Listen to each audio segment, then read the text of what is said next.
menyapa beberapa orang yang saya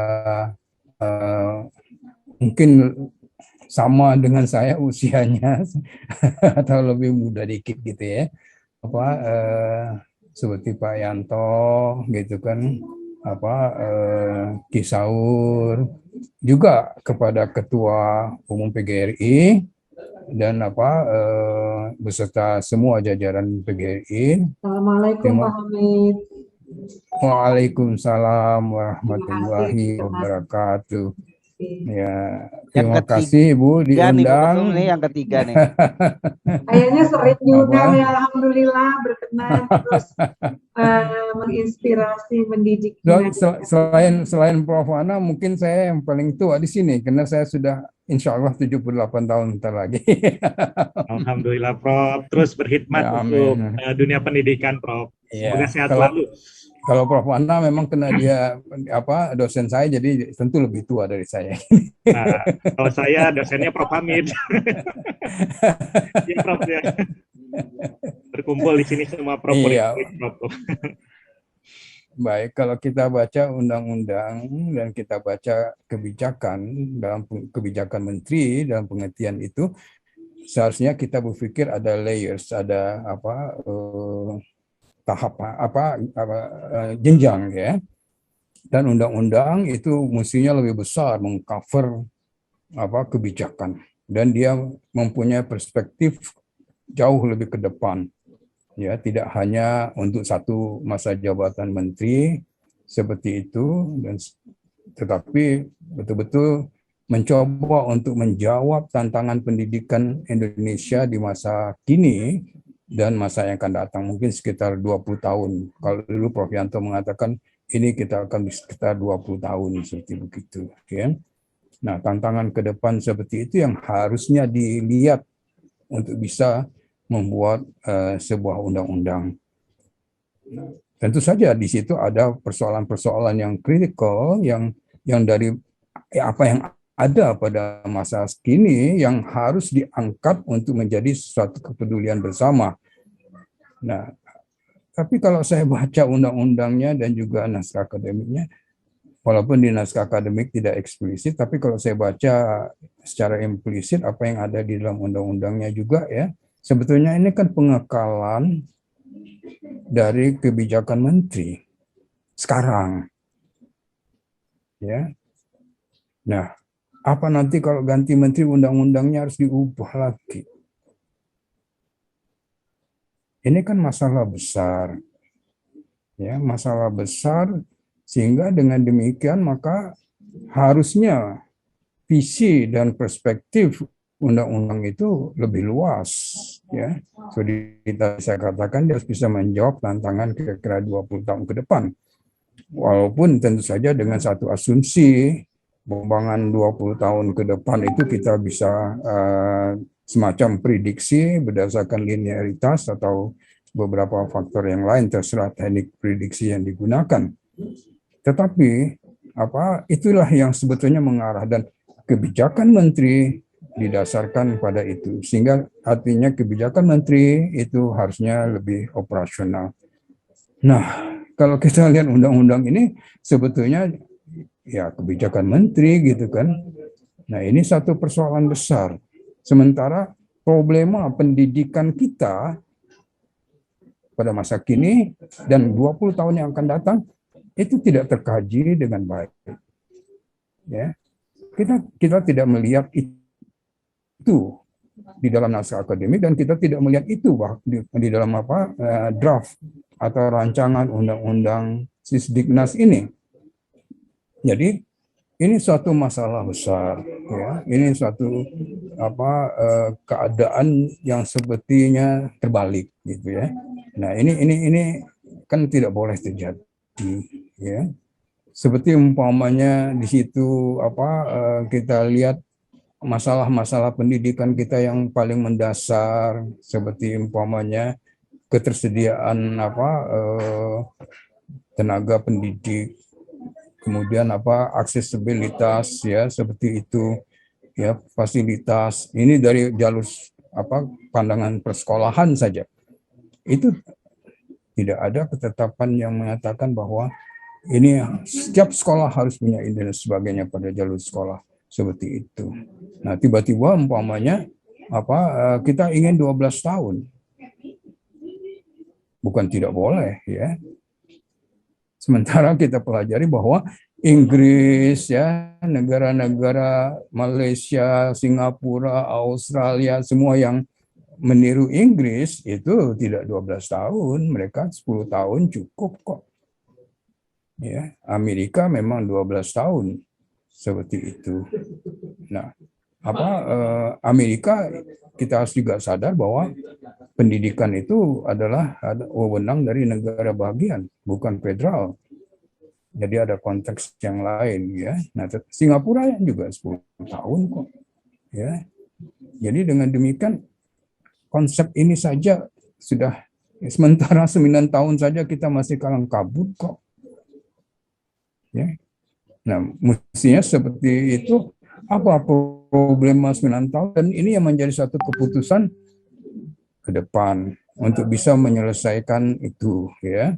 Nah, itu satu persoalan yang harus ini. Karena itu menurut saya undang-undang itu harus lebih luas daripada kebijakan menteri sekarang. Nah, akibat dari itu memang rancangan undang-undang ini masih harus dikaji ulang, masih harus diperluas ya, dengan perspektif yang jauh ke depan, begitu, sehingga dengan demikian dia bisa menjangkau masa yang lebih baik dan memberikan kontinuitas untuk bisa mengembangkan kebijakan pendidikan yang lebih baik lagi. Itu suatu persoalan, sehingga dengan demikian adalah satu kenyataan, satu konsekuensi yang logis apabila undang-undang ini kita telah ulang, kita akan ulang. Kita bukan menolak perubahan undang-undang, karena perubahan masyarakat menghendaki perubahan aturan dan sebagainya, ya. Tetapi kita juga harus melihat bagaimana itu kedudukan sebuah undang-undang. Nah, itu hal yang prinsip yang ini yang harusnya menjadi itu ya. Nah, yang kedua yang lebih rinci lagi umpamanya, pikiran di dalam undang-undang itu menurut saya akan menjadi pemecah belah anak bangsa. Tadi dikutip pasal 31 oleh Pak Aceh mengenai satu sistem pendidikan nasional. Di dalam rancangan undang-undang itu dikenal ada sekolah mandiri dan sekolah biasa. Sekolah mandiri dengan segala privilege-nya. Ini kita bicara sekolah negeri ya, yang harus menjadi tanggung jawab pemerintah. Ini akan menjadi alat pemecah belah bangsa dengan adanya dua sistem persekolahan seperti itu. Mungkin lantas dikatakan nanti calon pemimpin masuk ke dalam sekolah mandiri yang punya kreativitas dan sebagainya. Lah mengapa sekolah biasa? Mengapa tidak seluruh sekolah harusnya juga memiliki kemampuan kreativitas dan seterusnya, inovatif dan apapun istilah hebat-hebat itu. Dan ini bahaya. Ini bahaya besar bagi anak bangsa ke depan. Ya. Karena itu konsep itu saya pikir pasal-pasal yang berkenaan dengan itu tuh harus dihapus, harus diganti. Ya. Ini tidak bisa. Ini satu yang membuat menanamkan benih perpecahan di kalangan anak bangsa kita ke depan. Ya. Semua anak bangsa harus mendapatkan pendidikan yang berkualitas. Dan untuk pendidikan dasar, seperti dimukakan, itu dibiayai oleh pemerintah. Dan artinya semua juga harus mendapatkan pendidikan yang berkualitas. Semua guru, semua kualitasnya sama. Sama dalam pengertian ini juga jangan keliru. Seperti orang keliru dalam menafsirkan standar ya Pak Yanto ya, dikira standar itu seperti standar pabrik menghasilkan muka orang yang sama, ilmu orang yang sama. Itu kan satu pandangan yang jelas tidak paham tentang standar itu. Standar itu menghasilkan manusia minimum kualitasnya sama, bukan kriteria yang sama, kualitasnya yang sama. Di atas itu boleh berbeda. Nah, tetapi tidak boleh ada orang yang di bawah kualitas minimum tadi. Nah, apakah dengan 2 jalur sekolah itu nanti satu kualitasnya di bawah minimum, satu kualitas, waduh. Oke. Ini pandangan yang berbahaya yang harus kita cegah ya, dan kalau ini berhasil maka ke depan yakinlah ya kita akan menjadi bangsa yang pecah di dalamnya sendiri. Anak-anak muda kita sekarang aja sudah mulai pecah gitu ya. Nah, apalagi dibuat seperti ini. Jadi itu satu hal yang menurut saya yang harus juga diperhatikan ya. Nah, kemudian ada hal yang lebih teknis lagi begitu ya. Seperti umpamanya di situ disebutkan mengenai kontradiksi satu pasal dengan pasal yang lain. Tadi walaupun Prof. Aceh mengatakan kita tidak membicarakan pasal, tapi ada pikiran di dalam situ yang kontradiktif. Di antaranya di satu pasal, belajar sepanjang hayat itu diartikan sebagai kemampuan orang untuk belajar sepanjang hayat. Sebagaimana yang kita pahami, yaitu walaupun orang sudah sekolah, orang masih bisa belajar dan mempunyai kemampuan, keinginan untuk belajar. Tapi di lain pihak itu diartikan sebagai sekolah. Ini kan suatu hal yang tidak bisa, ya, seperti itu. Ini satu yang perlu kita lihat kembali, kita perbaiki, ya, untuk itu sehingga dengan demikian maka ini. Nah, masalah lain dalam konsep yang diadadikan di situ, ya, dia masih terbatas pada pengertian sekolah, ya, masih terbatas pada pengertian sekolah, belum memikirkan mengenai pendidikan, walaupun ada mengenai luar sekolah dan sebagainya, jalur-jalur itu, ya, seperti itu. Nah, walaupun ada pasal mengenai jalur yang sekolah ini yang tadi 12 tahun yang berbahaya, yang bisa-bisa pengalaman negara lain bisa hancur kita, di mana banyak orang tua yang akan masuk penjara karena tidak bisa menyekolahkan anaknya, karena di situ dikatakan orang tua wajib menyekolahkan anaknya. Ya, nah kalau dia tidak ada konsekuensinya bagaimana? Kalau dia tidak bisa konsekuensinya bagaimana? Kalau dia miskin, apa konsekuensinya? Kalau dia ingin menyekolahkan anaknya tapi tidak dapat tempat, apa konsekuensinya? Ya, dan ini persoalan yang walaupun dia pasal, tapi satu yang perlu revisi, satu hal yang ini. Kemudian pengertian kurikulum, saya pikir tidak perlu diubah, ya. Kenapa? Karena ini menyangkut undang-undang yang lain. Kecuali kalau ini nanti mau menjadi omnibus seperti itu, sehingga satu pengertian. Kalau tidak, nanti kita mengubah undang-undang yang lain, kita mengubah peraturan yang lain yang mengutip tentang kurikulum. Berapa banyak waktu yang terbuang, biaya yang terbuang untuk itu. Ya, sementara kita harus sudah pada jalur yang lebih cepat bergerak untuk mengatasi kekurangan pendidikan kita masa kini. Ya, seperti itu. Nah, jadi ini satu yang penting kita lihat di situ, karena kalau tidak maka kemudian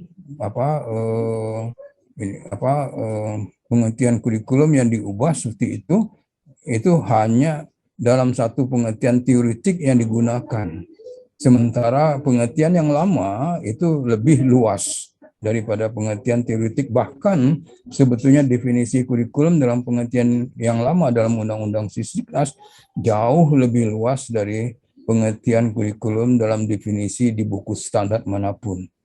Pengertian kita jauh lebih baik. Ya. Nah, jadi dengan demikian itu. Dan juga ya mohon maaf dengan Pak Aceh, ya. sampai hari ini sebetulnya mata pelajaran itu masih ada. Ya, itu apa? Saya mengajar studi perbandingan kurikulum, jadi saya tahu betul gitu. Itu masih ada bahwa pengorganisasian itu bisa dalam tema baik antar mata pelajaran atau materi-materi mata pelajaran itu yang dalam tema yang kita namakan tema itu sebagai organizing element itu iya ya, tapi mata pelajaran itu tetap ada.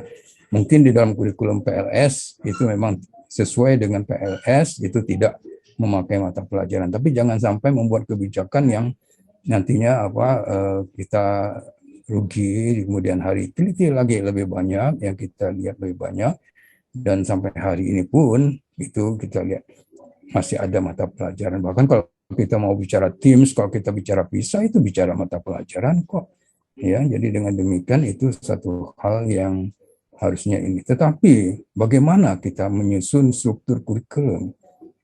Barangkali ke depan ya, melihat adanya kepentingan-kepentingan daerah yang juga dimasukkan nantinya di dalam kurikulum operasional sekolah seperti yang KTSP itu ya, yang masih banyak para pemimpin kita masih pabaliut itu antara KTSP dengan nasional. Masih ada pemimpin kita yang mengatakan perbedaan antara kurikulum 2013 dengan KTSP, Masya Allah, bisa bayangkan gitu, membandingkan perbedaan antara ibu dengan anak begitu ya, seperti begitu. Jadi ini cara berpikir yang juga keliru, pemahamannya juga keliru. Tapi oke, terlepas dari itu ya, nah karena ada mungkin kita dalam struktur itu menyatakan mana bagian dalam struktur, ada bagian kurikulum nasional dan kurikulum daerah. Ya, hal-hal yang sifatnya pendidikan agama, bahasa Indonesia, Pancasila, kewarganegaraan apakah digabung atau tidak ya, itu adalah bagian nasional, dan dengan demikian dia harus dikembangkan pada level nasional ya, sehingga ini menjamin suatu ini. Sedangkan mata pelajaran yang lain mungkin ada ketentuan bahwa entah 50% atau 100% pun atau 75% dikembangkan di nasional dan 25% dikembangkan di daerah, seperti itu untuk menyesuaikan ini. Tetapi kita juga harus ingat sebenarnya problemanya selain itu adalah penulisan buku teks. Penulis-penulis buku teks kita itu tidak memiliki pandangan pedagogik yang cukup. Dia hanya tahu what to teach, materi disiplin ilmu, bukan materi yang lain. Materi-materi itu tidak difahaminya. Akibat dari itu maka guru yang juga terbelenggu oleh buku teks, dan itu kenyataan yang ada kemanapun saya mengunjungi sekolah, mengunjungi guru terpaku pada buku teks, dan karena buku teksnya mengatakan seperti itu, maka gurunya tidak bisa lagi berbuat lain selain dari itu. Nah ini satu yang perlu kita lihat di sana ya, sehingga dengan demikian maka tidak begitu saja lantas kita akan ini, tapi kaji persoalannya ini apa, di mana dan sebagainya ya. Ya Prof aja yang kita baca ya. Oke. Lanjut Prof. Lanjut. Nah ini hal yang penting, karena undang-undang itu merupakan arah ke depan kita, arah ke depan bangsa kita ke depan bagaimana seperti itu ya. Sehingga dengan demikian maka saya sangat setuju, setiap pasal seperti kata Prof Ana kita harus kaji, lihat bagaimana ya. Jadi walaupun kita ini melihat pikiran-pikiran dasar, tetapi juga seperti tadi saya katakan pemecah belahan bangsa dan sebagainya, tetapi juga setiap pasal ini kita harus lihat juga ya. Jadi dua-duanya itu harus kita inikan, ya. Nah, karena itu umpamanya seperti pasal tenaga kependidikan itu eksplisit saja bahwa itu adalah counselor, itu adalah laboran dan sebagainya seperti begitu, ya. Untuk memperbaiki kondisi keadaan yang ya. Hal lain yang saya lihat ini tadi juga sudah disinggung oleh Profesor Asep, itu confused. Saya tidak tahu apakah memang mereka confused atau sebetulnya mereka tidak tahu. Saya tidak tahu. Tetapi kacau antara istilah assessment dengan evaluasi. Ya. Dan yang paling ketika dikatakan masyarakat berhak atau pemerintah berhak mengevaluasi sistem pendidikan. Masya Allah. Ini bisa masyarakat merombak sistem pendidikan, menunjukkan seperti itu. Ya. Sistem pendidikan itu yang justru dibentuk oleh undang-undang itu. Berdasarkan amanah dari undang-undang dasar. Sedangkan mungkin yang dia masukkan adalah assessment. Ya. Sehingga dengan demikian ada akuntabilitas dari setiap satuan pendidikan terhadap masyarakat yang dia layani. Ya, sehingga dengan demikian ada kesadaran masyarakat. Kalau di sekolahnya tidak berkualitas, kenapa bersekolah? Kenapa sekolahnya tidak berkualitas? Kalau sekolahnya tidak berkualitas kurang, masyarakat mungkin harus sadar dan mungkin nantinya sampai ke Kang Ferdi untuk meminta sekolah kami itu nggak punya guru, tidak bisa tidak. Nah, Kang Ferdi dengan teman-temannya bahkan di DPR, oke, mana anggaran belanja Anda untuk mengangkat guru di tempat-tempat itu. Sehingga dengan demikian maka ini, assessment itu berbeda dengan evaluasi. Evaluasi itu untuk kurikulum, untuk program, ya. Nah, kalau mau mengkaji sistem, tentu saja sistem pendidikan itu bukan tempatnya di masyarakat, kali seperti itu, ya. Nah, kemudian perlu di situ umpamanya masyarakat itu siapa?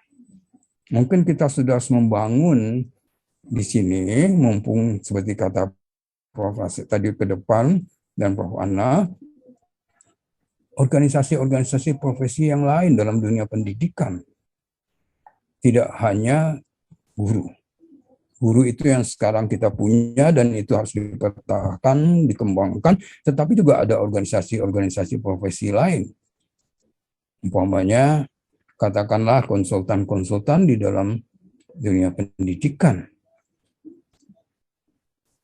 Seperti itu. Ya, sehingga dengan demikian ada perspektif ke depan yang dikembangkan oleh sistem oleh undang-undang itu, ya. Jadi dengan demikian maka dia menjadi satu yang baik seperti itu. Nah, ini satu yang menyebabkan kita harus melihat kembali semua undang-undang itu dan saya yakin kalau kita hanya berbicara di sini memberikan masukan, tapi harus ada tindak lanjut dari PGRI yang kemudian ikut serta di sana melihat, walaupun kita juga tahu bahwa tidak semua masukan itu bisa diterima, tetapi kita bisa mengatakan baik, ini masukan-masukan yang esensial dan ini masukan-masukan esensial ini harus tercantum di dalam rancangan undang-undang itu. Ya, sehingga dengan demikian maka rancangan undang-undang itu menjadi satu yang mantap, tetapi juga dia mempunyai perspektif ke depan. Ya, masalah penggunaan teknologi dan sebagainya dan kita juga harus menjaga kemanusiaan manusia yang tidak boleh dipengaruhi oleh teknologi. Di sana belum tercantum sama sekali. Ketika kita tahu umpamanya Jepang dengan Society 5.0, apa gunanya itu? Justru untuk menjaga manusia tetap pada harkat manusianya dan tidak menjadi budak teknologi. Tetap teknologi untuk meningkatkan kemanusiaan dia. Nah, ini persoalan itu mungkin bagian yang juga harus dimasukkan di dalam rancangan undang-undang itu. Saya kira itu yang untuk sementara mungkin saya bisa masukkan ya yang tadi itu ya. Jadi masalah yang ada yang prinsip, tetapi juga ada yang mungkin bukan dia juga prinsip tetapi levelnya mungkin lebih bawah lagi, seperti beberapa pemikiran di dalam beberapa pasal seperti itu ya, sehingga dengan demikian maka ini tidak terjadi kontradiksi satu pasal dengan pasal yang lain, seperti pengertian belajar sepanjang hayat dan pengertian yang lain sebetulnya, tetapi juga dia mempunyai perspektif ke depan dengan adanya teknologi dan menjaga bahwa manusia yang akan kita hasilkan itu tetap manusia Indonesia. Kita tidak ingin menghasilkan pendidikan yang menghasilkan orang Indonesia berpikir Singapura. Kita tidak ingin menghasilkan pendidikan yang menghasilkan orang Indonesia berpikir sebagai orang Malaysia. Kita tidak ingin menghasilkan pendidikan yang menghasilkan orang Indonesia yang berpikir Amerika, berpikir Inggris, berpikir Australia, berpikir Cina, berpikir Rusia. Tidak. Orang Indonesia harus berpikir Indonesia. Karena itu maka kalau Ki Hajar mengatakan pendidikan itu berakar pada budaya dan agama, karena budaya itu adalah yang menghasilkan manusia Indonesia. Ini yang harus diperkuat di dalam rancangan undang-undang tadi. Sehingga kita tidak diperbudak oleh pikiran orang luar yang belum tentu cocok dengan budaya kita. Kita boleh mengembangkan kemampuan mengadopsi dan mengadaptasi perubahan-perubahan yang ada, tetapi dia tetap dalam budaya Indonesia. Dan ini pasal-pasal ini yang seperti pikiran-pikiran itu yang harusnya menjadi satu rancangan untuk undang-undang kita ke depan, bahwa pendidikan kita memang kita tujukan untuk bangsa Indonesia, untuk menghasilkan manusia Indonesia. Silakan dengan berbagai macam kualitas masa kini, tetapi dia tetap orang Indonesia dan dia berbudaya Indonesia. Terima kasih Bapak Moderator, terima kasih Ibu dan Bapak yang lain yang telah